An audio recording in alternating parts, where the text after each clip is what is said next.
What's going on, everybody? C4 here. Welcome back to the channel, and today we're going to be looking at my top 10 wide receivers for the 2021 NFL Draft. Now, you may be a little bit worried when you see this box on your little sub feeds, being like, oh, C4's done with the flashback reel. Is at the end of Madden content, and we're just getting into full-on draft season. Well, yes, I still have 8 videos to do for player positional rankings for 2021 Draft, and that will be happening sooner than later because the draft is in about 2 weeks' time.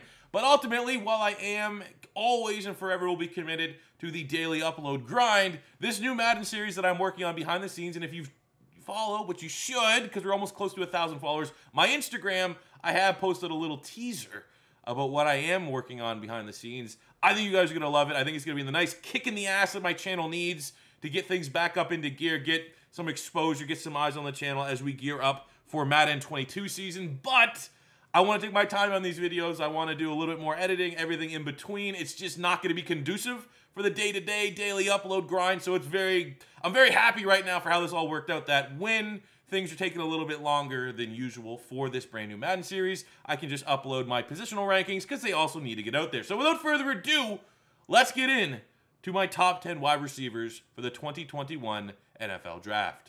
As always, if you want to see honorable mentions, rankings beyond top 10, you want to Q&A me about any player at the wide receiver position or beyond, make sure you check out my Patreon. That is the best way to get one-on-one access from me and the draft players. But without further ado, number 10 at wide receiver, and all of these wide receivers, 10 all the way up to 1, because when we talk about these videos, I always like to refer back to myself as an Eagle fan. These are all wide receivers that I would love to have on the Philadelphia Eagles, to make that clear. I'm high on all 10 of these guys that you're about to see. And at number 10, we're going with Amari Rodgers from Clemson, 5'10", 210 pounds.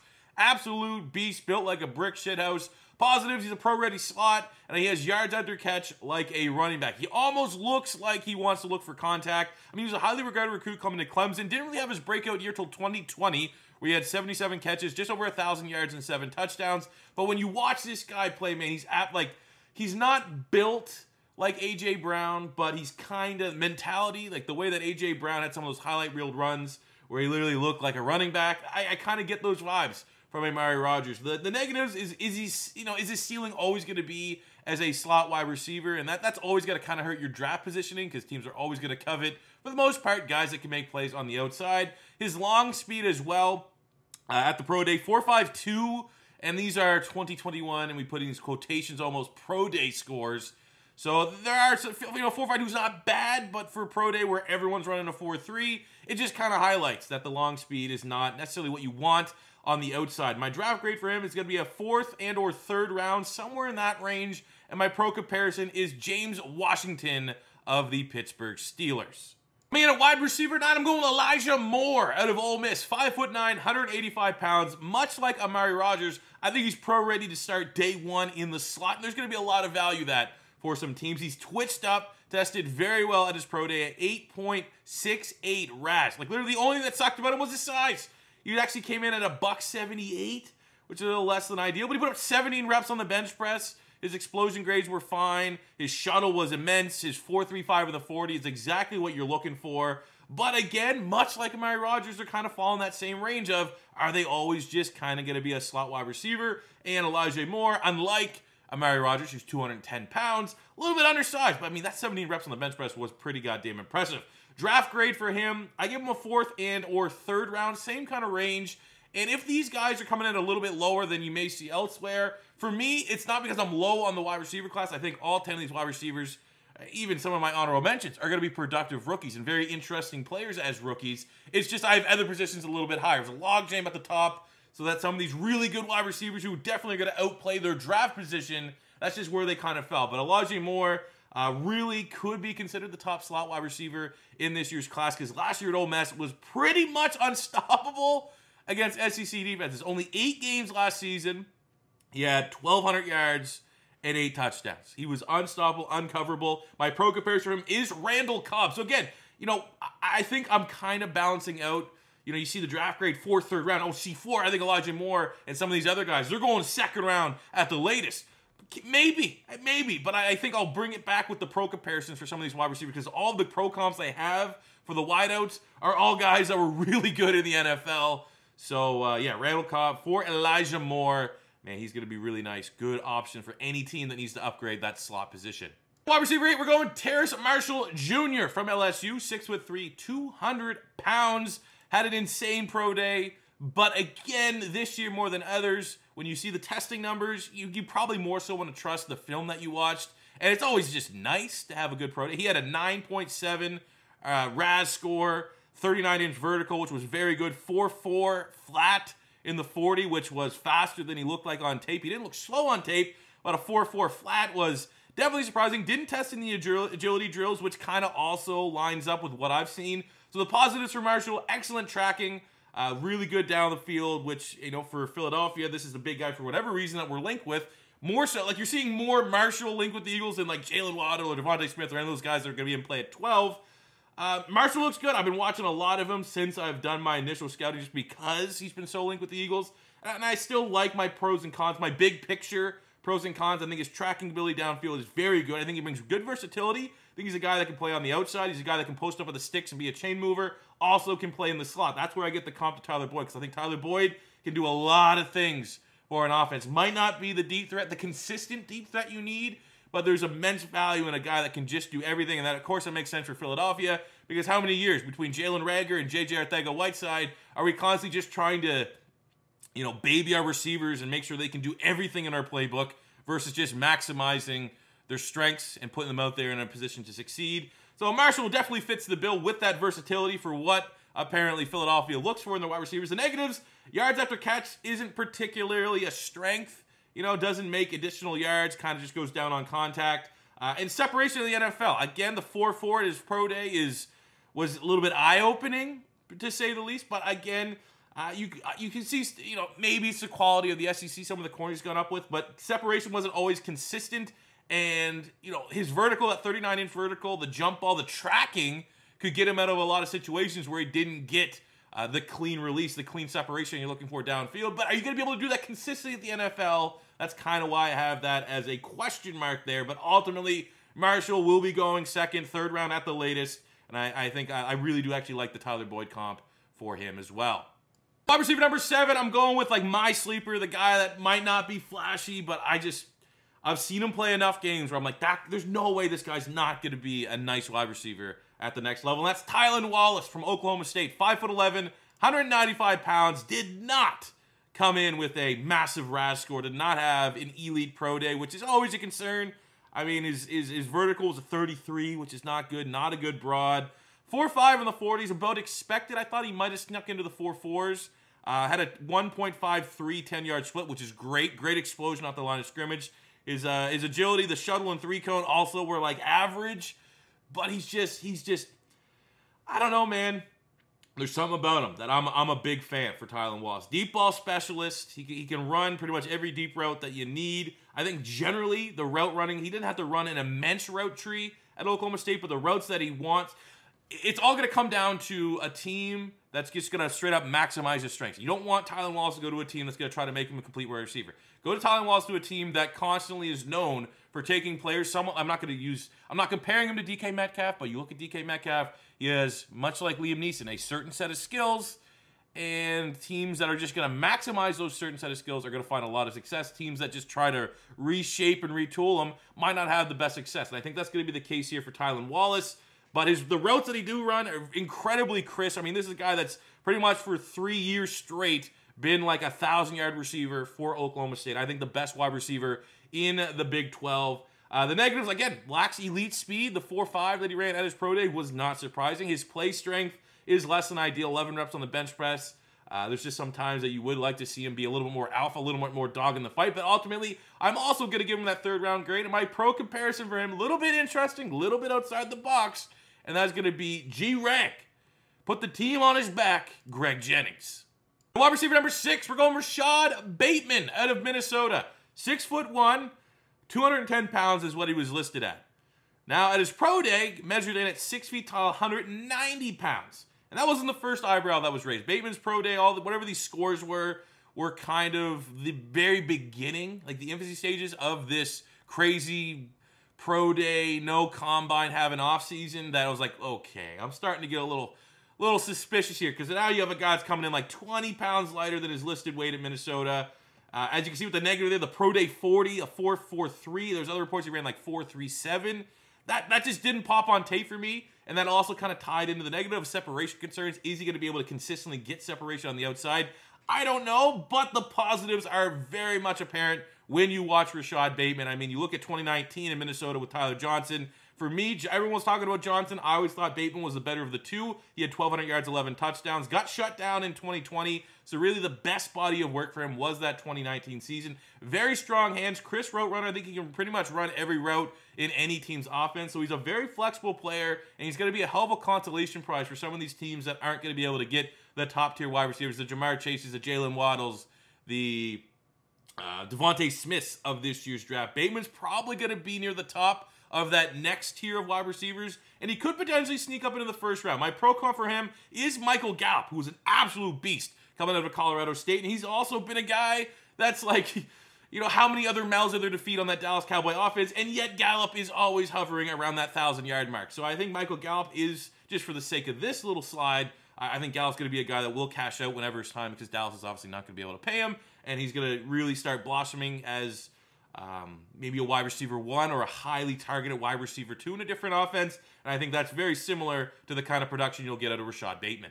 Wide receiver number 5, we're going Ronald Moore from Purdue. 180 pounds. He's actually 5'7". He was listed at 5'9", which I gave him respect for the slide, but at a pro day, 5'7". He was like every bit of 5'7", which is the negative there for niche size. I love Ronald Moore. I think he could be as high as, you know, wide receiver 3 in my rankings if the size wasn't like, I don't know. I think in the second round though, if he potentially falls in the second round, I'll be looking at Green Bay could potentially just grab him at the tail end of the first. If he falls in the second round, he might be my favorite player in the second round as a whole. And I love the comp to Tyler Lockett. The rest of Ronald Moore outside of the size, especially at his pro day, was amazing. You could see the elite athlete. 24 reps on the bench press for a guy 181. Those are like Darren Sproles numbers. 42.5-inch vertical, 4.32 in the 40. The agility drill is a 6.68 3-cone, which is top tier, almost S tier percentage. So he's everything you need in an athlete, electrifying.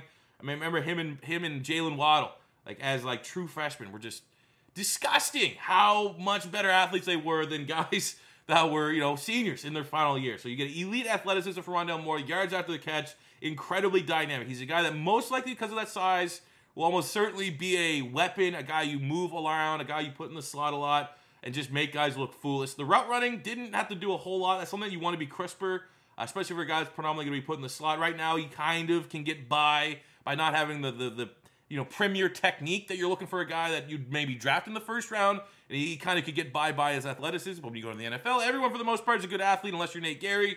So that is something that definitely, the technical side of being a wide receiver, he could develop a little bit more. But when you're that good of an athlete, man, Ronald Moore is going to be special. And I would absolutely love Philadelphia to get him in the second. If Philly in the second round looks like they're going to be looking for a wide receiver, Ronald Moore, Terrace Marshall, I'd be happy with either or. Also like to shout out the true freshman season for Ronald Moore at Purdue. True freshman, 5'7".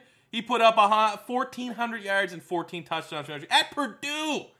Not a prolific passing team. He was amazing, incredible, and I can't wait to see what he does in the NFL.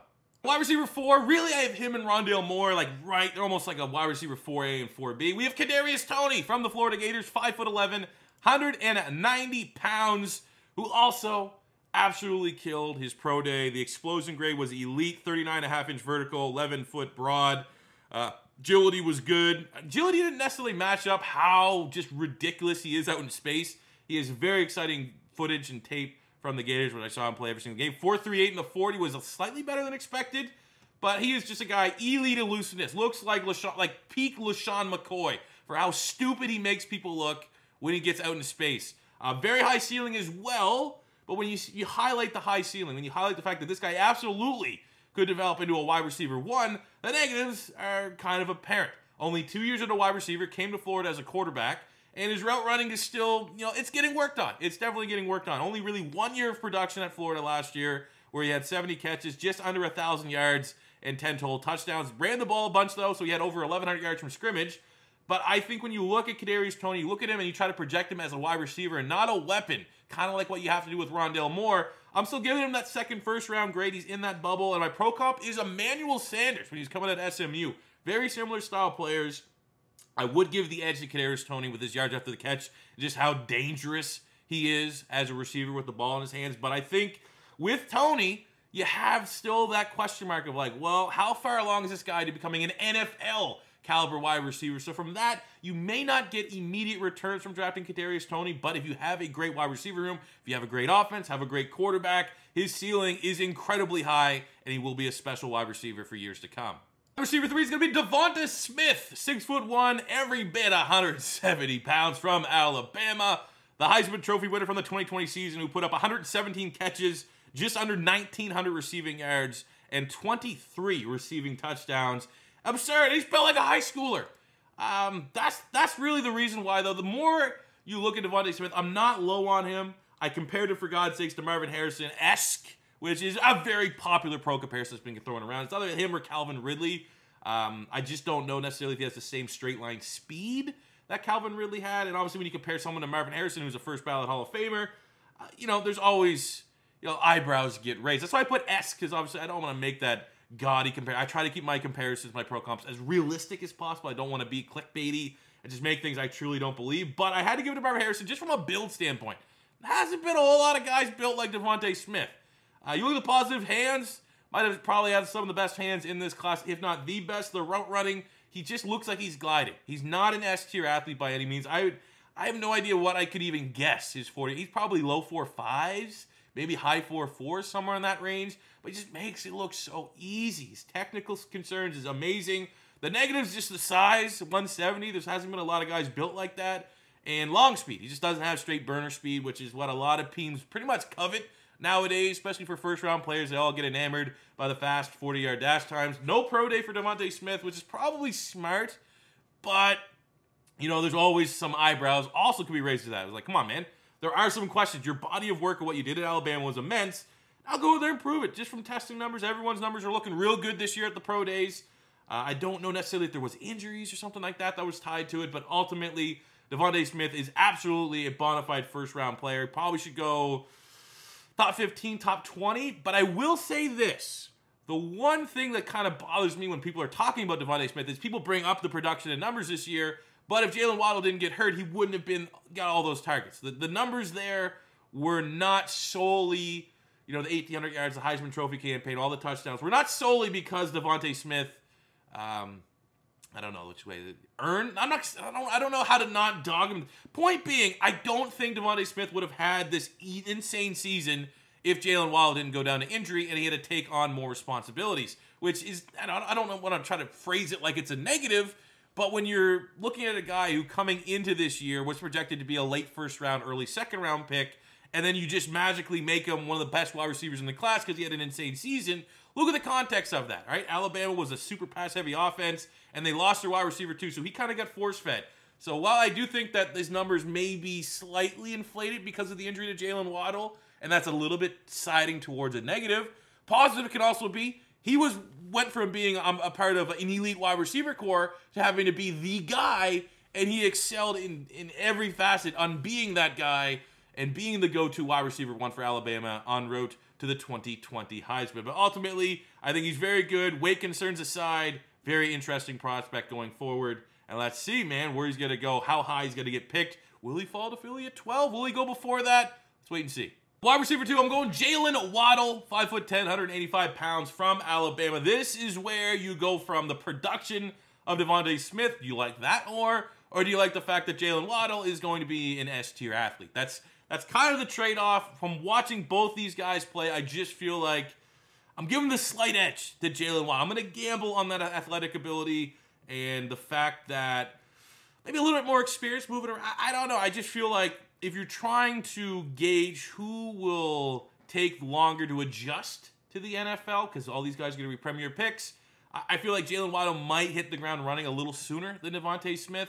And when you look at Jalen Waddle, obviously there's slightly size concerns, 5'10", maybe even 5, I think he was 5'9.5" at the pro day there. $180, $185, whatever range he's going to be in. But when you look at his style, unlike Devonta Smith, where the weight concerns are there, and he doesn't have that straight line speed, Jalen Waddle, S-tier athlete. Right up there with Ronald Moore. He's a burner, excellent separator. Guy that's just like, I don't even know really how, like, I'm not this big, trying to be a professional scout type breakdown film, every type thing. I don't know how you properly evaluate Jalen Waddle because he's always 5 yards wide open downfield. You know, there's just no DB that was able to consistently stay with him downfield. Now, you may say, well, C4, come on, man. Didn't have 1,000 yards at Alabama. But, I mean, a lot of mouths to feed. 2018, 2019. And 2020 was really going to be his big year. Only featured in 6 games, had 600 yards and 4 touchdowns. And actually, one of those games was at the end of the year where he had to come back hurt. So, really, it was 5 games, 600 yards, 4 touchdowns. I'm sold, man, on Jalen Waddle. He is, right now, my dream pick for Philadelphia. Well, I'm not going to say dream because also I do want to include Patrick Surtain. But if we do go wide receiver, if Waddle is there at 12, I'm running that one up to the draft, to the guy that announces the draft picks. Negatives for Jalen Waddle: play strength, obviously niche size. It is what it is. Comes with the territory, but he's a guy that absolutely can line up on the outside. You can line up in the slot. You can move him all over your offense. You can give him different types of plays. I do not like the narrative going around that Jalen Waddle's pro comp is Tyreek Hill because, let's be honest, Tyreek Hill, while not, Tyreek Hill, while not 6'4", 225 pounds like DK Metcalf, Tyreek Hill is like you took DK Metcalf and just shrunk him down. He is jacked. He is ripped. He's insanely powerful and insanely strong.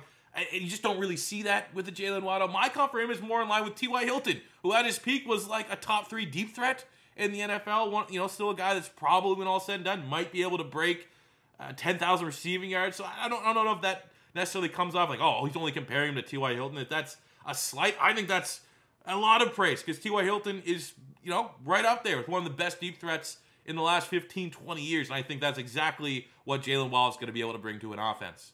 Wide receiver 1, he's always been my wide receiver 1. And there's Jamar Chase from LSU. 6'1", around 200, 210 pounds in that range. And, oh my God, I just can't believe I hope to God, I'm going to do my draft live stream here on YouTube. I just hope to God that, the Bengals take him. Joe Burrow has some push in that organization, and there was never a chance that Philly could get him at 6, because he's the guy. He's the guy that would solve so many issues for I hate it. He's an Alpha X wide receiver, elite separating. He's the best separator in the class. You look at his pro day, 9.8 RAS, 41-inch vertical, S tier, 11-foot broad, S tier, 4.34 in the 40 at his size, S tier, 3.99 shuttle, S tier, man. He is everything you need in a franchise wide receiver 1. The negatives, I even had he lacks elite speed, but yeah, 4.34 at 2021 pro day. He's probably like a 4.41, 4.40, 4.41, maybe 4.39. And if I'm just trying to look at a guy and you're comparing him to at this point when you're looking at Jamar Chase, you're like, if I can make a complete wide receiver, the perfect wide receiver, he doesn't have that 4.2 speed. So, literally, I'm digging for negatives. And also, no 2020 football. There could be some teams that could be potentially put off from the fact that he took a season off due to COVID, which absolutely, by all means, I think if any player decided to do that, they definitely had the best intentions. And there's no way that I, in my mind, would ever knock someone. But there could be people that just, from a rust standpoint, you look at someone like Devonta Smith, and you say, well, this guy played last year, and look what he did. Jamar Chase took the year off. Maybe that could weigh on some teams' draft boards. But for me, ultimately, Jamar Chase is a top 5 player in this draft. My pro comparison for him is Devontae Adams of the Green Bay Packers. And I am, honestly, I don't want to be overreacting. I don't want to be ridiculous. But, I genuinely, when Philly traded at 6 and therefore eliminated the fact that we could get this guy, I was, borderline depressed for, that day. Being it's not going to happen.